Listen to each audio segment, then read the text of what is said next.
Hey everyone, I'm Mandles, and this is my Games Done Quick submission for Toejam and Earl Back in the Groove, Fixed World. And Fixed World being essentially the game's any percent category. I'll be providing commentary over my world record run of the game, and let's get started. So as a little bit of a background, Back in the Groove is much like the original Toejam and Earl, a roguelike game where the objective is to go from level to level, collecting ship pieces, and you want to collect 10 ship pieces so you can return home after crash landing on Earth. And the main way we do this is by collecting presents, presents being items that have a myriad of effects, and in a speedrun we're going to be picking up a lot of mobility presents. They're going to allow us to move much quicker than we normally would. The first example being here, where on level 2 I use the high tops that old school Toejam starts with. High tops being an item that lets you run faster if you hold down A.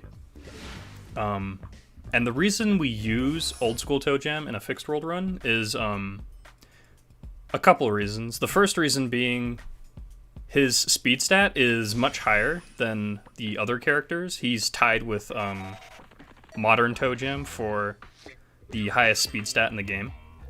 But also, and more importantly, old school Toejam gets double duration on nice rocket skates, which is the most important movement speed present in the fixed world run. It's the main present we're going to be using throughout this entire run.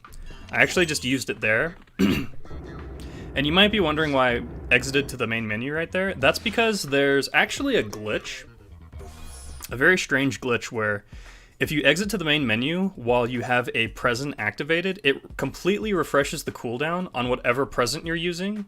Or if you already have full duration, it extends, or it basically doubles the duration of your present. And doubling the duration right there on these nice rocket skates will guarantee we have these nice skates for the entire run. There is another present that we potentially can use in a fixed world run. I don't use it in this run because it only saves a couple seconds and it's kind of inconsistent. But if we get a show elevator present, we can use that in the run later to save a couple seconds, but it's not really that worth doing in my opinion. It requires a lot of setup and RNG. But yeah, these are the nice rocket skates. They let us move very, very quickly, and they're actually stacked with our high tops. Present stacking is a feature that they added to the game really recently, actually, which is why it looks like I'm using high tops, but just moving a lot quicker.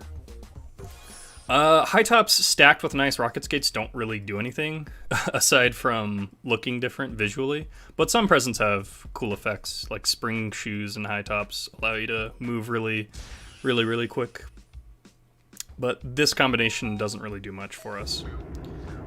I guess I should explain the main difference between fixed world and random world as well.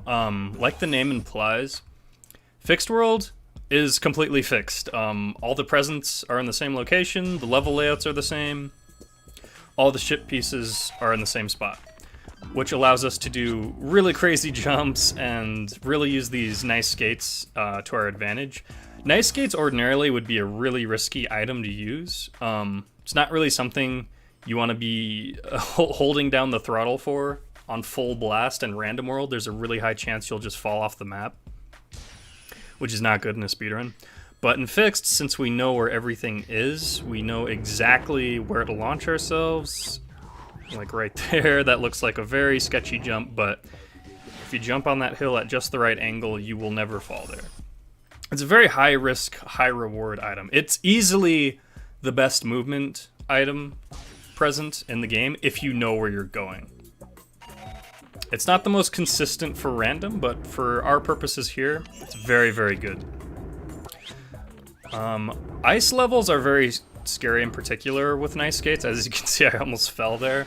You can kind of abuse the ice physics to launch a lot further, but it's also scary because you can end up flying off the map.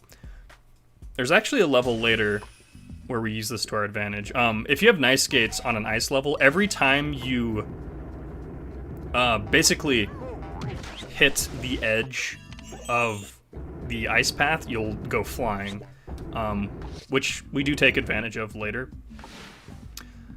But yeah, in the meantime, we're just picking up these ship pieces as quickly as possible. Another cool feature that they actually just added, along with the present stacking, is, a feature that we really like for speedruns, is you can actually skip the animation for picking up the ship pieces now.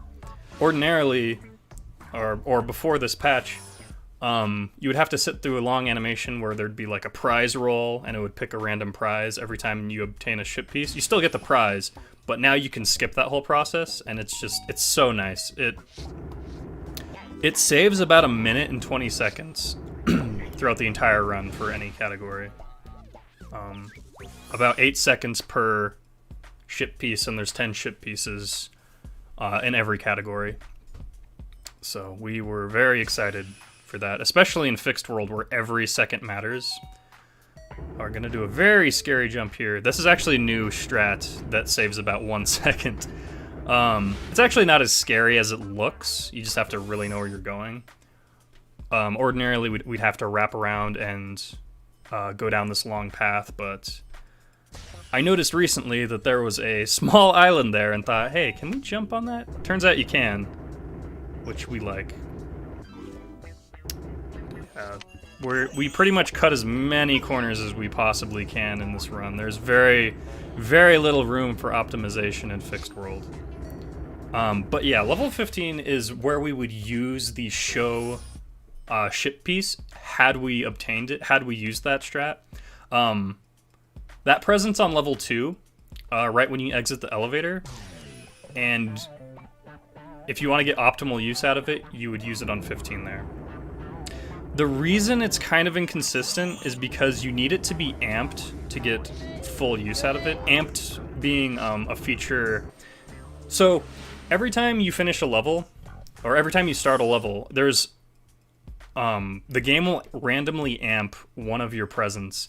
And amping, what that does is it basically extends the duration on your present as well as increases its effect. Like for high tops, for example, it actually increases the speed if it's amped. I don't like getting the show ship piece because there's a 50-50 chance whether it'll be amped when you need it to.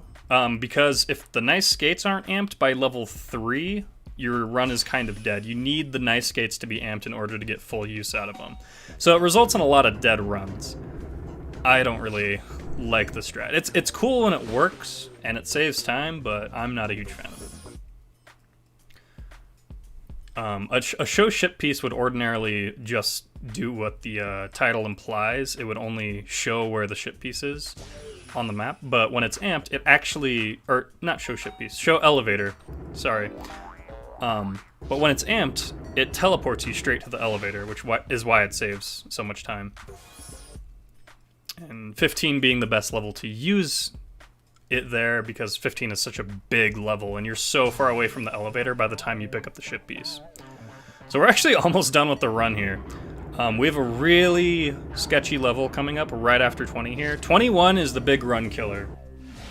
It's still marathon safe, but there's a high chance that...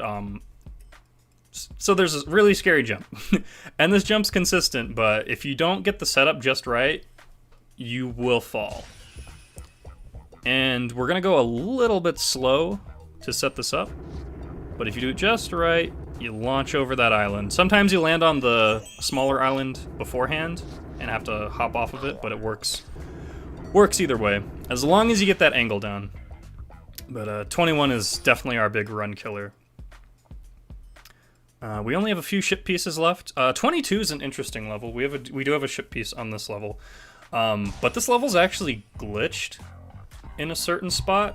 I'll probably show it off here. But if you jump right here, I don't know if you caught that, but there is no collision on the floor in that particular spot. Don't know why. It's only this level, and it's only that spot in particular. I'm not complaining, because in a speedrun, it lets us kind of just YOLO that jump. Like, we don't really have to angle ourselves, and it lets us cut the corner a bit faster. So I'm happy with it. You could jump over that gap normally, but saves time to just say screw it and go full steam ahead. Alright, so there's only one ship piece left. 25 always has a ship piece. Well, the ship pieces are fixed in fixed world anyways, but even in random, 25 always has the final ship piece. 23 and 24 are very short. 24 is a little scary if you don't get the angle wrong again, but as long as you go slightly up here and then hold right, you'll land right on the elevator. If you just hold right, that you'll hit that hill and actually go too far and fall off the cliff. But it's still pretty forgiving. And 25 is also very self-explanatory.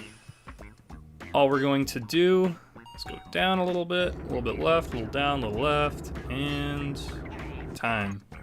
That's it. That's Fixed World. Very optimized run, very fast run, and I hope you enjoyed it. I really like this category. It's very, very execution-based. But anyways, that's it. Thanks for watching.